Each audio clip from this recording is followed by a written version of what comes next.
Pam Bondi thought she had walked into that hearing room with the upper hand. She had done it before. The practice smile, the binder on the desk, the careful way she tilted her chin just slightly upward when a Democrat started talking. She had survived 5 hours of questioning at the House Judiciary Committee on February 11, 2026. She had stonewalled, she had deflected, she had even walked out with Republicans still defending her in the hallways.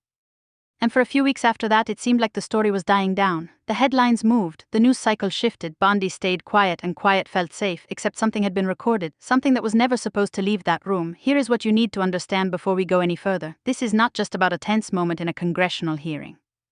This is not Democrats performing for cameras and Republicans defending the administration and both sides walking away unchanged. This is about a specific moment on February 11, 2026, inside the Rayburn House office building, where Rep. Jasmine Crockett of Texas read directly from documents inside the official Epstein file release and asked the Attorney General of the United States to explain what was in them. And for 94 seconds, the most powerful law enforcement officer in the country had nothing to say. 94 seconds, that is not a pause, that is not a dramatic hesitation before a polished answer. 94 seconds of silence with cameras running, with Epstein survivors seated directly behind Bondi, with members of Congress watching from both sides of the aisle, is a statement in itself. And when you understand exactly what Crockett put on the record in the moments before that silence fell, you will understand why legal analysts, oversight committee staffers, and the survivors who filled that gallery that day are calling it the most important 94 seconds of the entire Epstein accountability saga. This is not about one hearing. This is about the documented record, the Epstein Files Transparency Act, the 1% release, the burn book, the bipartisan subpoena that passed 24-19, and now the recording that nobody in Bondi's camp was prepared for. Let's go back to where this actually began, because this moment on February 11th did not arrive out of nowhere. In December 2025, Congress had passed the Epstein Files Transparency Act by a vote of 427-1. Both parties an overwhelming mandate. The law told the Department of Justice in plain language, release everything, every document, every file, every communication connected to Jeffrey Epstein's criminal network. The deadline was December 19, 2025. Pam Bondi, as Attorney General, was responsible for making it happen. What happened next is the reason we are here. The Justice Department produced roughly 1% of what the law required. 1% out of the full federal government archive on the most consequential sex trafficking investigation in modern American history. Rep. Thomas Massie, who helped write the Transparency Act, called it a massive failure. Senate Minority Leader Chuck Schumer used the word cover-up. And the co-conspirator list, the actual FBI list of individuals the Bureau had identified as part of Epstein's network, remained buried, redacted, and locked behind institutional resistance that no court order, no congressional demand, and no law had yet been able to fully crack. Members of Congress who were allowed to view the unredacted files had to go to a secure DOJ room. 4 computer kiosks, no phones, no staff. Just them, the documents, and DOJ employees standing directly behind them, watching every search they typed. That last detail is important, remember it. When Bondi appeared before the House Judiciary Committee on February 11, 2026, Democrats had been waiting for that moment for months. The hearing was officially titled Oversight of the U.S. Department of Justice, but everyone in that room knew what it was really about. How many of Epstein's co-conspirators has your DOJ indicted? 0. Will you create a task force to pursue charges? No answer given. Do you owe anything to Epstein's victims who are sitting in this room right now? Bondi's response, captured on camera and entered into the permanent congressional record, was this: I'm not going to get in the gutter for her theatrics. That response was directed at a congresswoman asking about victims of child sex trafficking. Then Rep. Pramila Jayapal asked Bondi to turn and face the survivors in the gallery and apologize for what the Justice Department had put them through.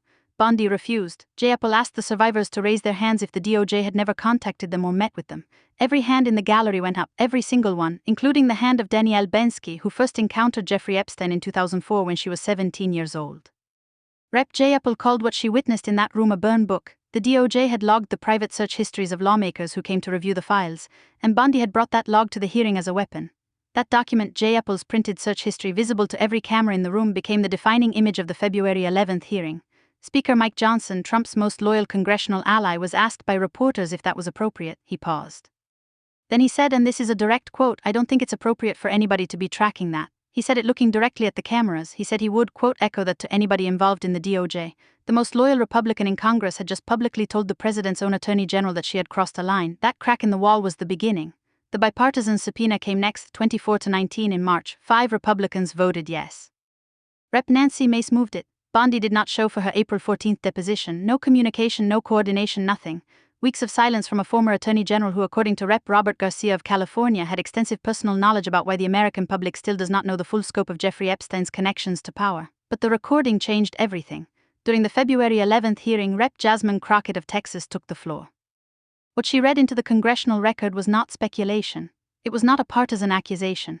It was drawn directly from the Epstein files that the DOJ had been legally required to release under the Transparency Act, the same files that contained file F-0000468, the photograph found inside Epstein's personal drawer that appeared on the DOJ website on a Friday afternoon and vanished by Saturday morning. Crockett read two specific entries. The first, Ghislaine Maxwell had presented a young girl to President Trump who spent more than 20 minutes apparently flirting with her. The second, Jeffrey Epstein had transported a victim to Mar-a-Lago to meet with President Trump, where Epstein told Trump, and this is from the FBI investigators' notes, this is a good one. Crockett was explicit about what she was and was not saying. She stated, for the record, I am not saying the president is a pedophile. What she said was this: there is a lot of evidence in these files that suggests he is very close friends with a lot of men who are. She called Trump, on the record, one of the most named people in the Epstein files, and then she looked directly at Bondi and asked her to explain what the Justice Department intended to do with that evidence. That is the moment the room went still, not a dramatic confrontation, not a shouted accusation from the back row. A congresswoman reading from official government documents and asking the Attorney General to account for what was in them. What followed was 94 seconds of silence. Think about what 94 seconds actually looks like in a congressional hearing room. The cameras do not stop, the clock does not stop, the survivors sitting directly behind Pam Bondi do not move, the committee members on both sides of the aisle are watching. 94 seconds is enough time for a news anchor to read an entire segment intro. It is enough time for a lawyer to formulate 3 different answers. It is enough time for an attorney general to say, I do not know the answer to that question, but I will follow up in writing. None of those things happened. What happened was silence, 94 seconds of it, on the record, captured on C-SPAN. In a room where Epstein's survivors were watching from behind the very woman who controlled the documents that bore their names. Read that number again slowly, 94 seconds, that is what the secret recording shows, not a rumor, not a leak. The official congressional hearing footage uncut from the moment Crockett finished speaking to the moment Bondi began her response. The timeline is the timeline, and the timeline is devastating. When Bondi finally spoke, what she offered was not an answer. She pivoted, she listed names of criminals from Texas, she accused Crockett of not asking real questions, she brought up Hakeem Jeffries and campaign consultants connected to Epstein after his conviction, a claim Jeffries has denied, she accused Crockett of producing theatrics, and Crockett by that point had already walked out of the room, but the most important reaction did not come from a Democrat. It came from Rep. Thomas Massie, Republican of Kentucky, who helped write the Epstein Files Transparency Act. During that same February 11 hearing, Massie noticed that billionaire Leslie Wexner's name had been redacted from an FBI document that listed potential co-conspirators in the sex trafficking investigation. He asked Bondi to explain it. The DOJ unredacted the name, according to Bondi, within 40 minutes of Massie raising it. Massie's response was 6 words that cut through the entire hearing: 40 minutes of me catching you red-handed. A Republican, the co-author of the Transparency Act, saying those words to the Attorney General of his own party's administration in public on camera in front of Epstein's survivors. That is not a small dissent, that is the wall beginning to crack from the inside. And it is the same structural fracture that Mike Johnson revealed when he told reporters the search history surveillance was inappropriate. Democrats criticizing Bondi was expected. Republicans calling her out by name on camera in their own words is the signal that something has shifted, that the political calculation inside the party around the Epstein files is no longer as simple as it was. Rep. Tim Burchett of Tennessee, one of the 5 Republicans who voted for the bipartisan subpoena, told reporters something remarkable in the weeks after the February hearing. He suggested that Bondi was not particularly knowledgeable about the Epstein files. Think about what that means: either she knew and that knowledge is now dangerous to put into the official deposition record, or she did not know and someone else inside the Justice Department was making those decisions. Neither version explains why 99% of legally required disclosures were still sitting inside the department. Neither version explains the 40 minutes it took to unredact a name that should never have been redacted in the first place. Here is what this means legally, because the procedural stakes here are precise and they matter. The Epstein Files Transparency Act is not a political preference. It is a law. It passed 427 to 1. It carries a compliance obligation that the Department of Justice was legally required to fulfill by December 19, 2025. The DOJ's release of roughly 1% of what the law demanded is not a partial credit situation. It is a documented failure to comply with a federal mandate. The civil contempt resolution filed on April 29, 2026 is a formal legal action, not a press release, not a political statement. It means that Congress, as a body with constitutional oversight authority, has formally declared that a former official defied a lawful subpoena. That declaration is now in the permanent record. The deposition date that followed, May 29, 2026, set 45 minutes after the contempt filing, did not erase that record. It sits alongside it. Both are true at the same time. The DOJ Inspector General has announced a formal investigation into whether the agency actually complied with the Transparency Act. The Government Accountability Office is conducting a separate probe. These are not partisan exercises. They are institutional oversight mechanisms moving through the system in real time. And when Bondi sits down for her deposition without the institutional protection of the Attorney General's office behind her, without the DOJ press team, without the executive privilege claims, without the binders full of other people's search histories, the questions she faces will come from a record that is already substantial. The 94-second silence is in that record. The Crockett testimony is in that record. The Massey exchange and the 40-minute unredaction are in that record. The burn book photograph visible to every camera in the hearing room is in that record. Bondi's answer about Epstein's victims, "I'm not going to get in the gutter for her theatrics," is in that record. Here is where this goes from here. There are two paths and both of them lead to the same room.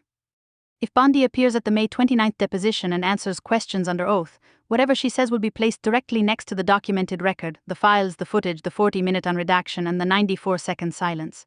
If the answers align with that record, it raises one set of questions. If they do not align, it raises an entirely different and far more serious set of questions. Inconsistencies between sworn deposition testimony and documented congressional hearing footage are not a gray area. They are a legal matter. If Bondi does not appear on May 29th, if there is another no-show, another legal argument about job titles, another letter from a new official claiming the old obligations no longer apply, then the Republicans who currently have enough political cover to call the contempt resolution theater will lose that cover. Rep. Garcia has already said it plainly. Bondi has illegally defied our committee. The bipartisan coalition that passed the 24-19 subpoena will face a direct test, and the public record of a former attorney general ignoring two congressional subpoenas after a February hearing that included 94 seconds of silence on camera will be impossible to frame as anything other than what it is. Every door leads to the same room. The files are still not fully released. The co-conspirator list is still redacted. The DOJ IG investigation is moving. The GAO probe is ongoing. The 94-second window is in the permanent congressional record, and Pam Bondi's name is attached to all of it. Maria Farmer reported what she knew to the FBI in 1996. She named names. She described what had happened to her and her younger sister at Jeffrey Epstein's property in New York. The FBI documented her account. Documentation entered a system, and for years the system did not call her back. On February 11, 2026, Epstein's survivors sat in the gallery of the Rayburn House office building while the Attorney General of the United States refused to face them. They raised their hands when asked if the Justice Department had ever contacted them. Every hand went up. They are still waiting. The names are still hidden. The accounting is still owed. That has not changed. Here is what comes next. May 29, 2026 is the deposition date. It is the date set by Republicans 45 minutes after Democrats filed contempt charges, and that timing, that 45-minute window, is itself documented. The DOJ Inspector General report will follow the deposition. The GAO probe runs parallel to it.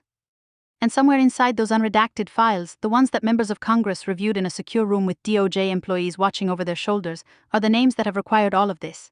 Every delay, every redaction, every burned search history, every early adjournment, every 94-second silence. The recording is out. It is not a secret anymore. It is C-SPAN footage entered into the congressional record, timestamped and preserved. The silence is documented.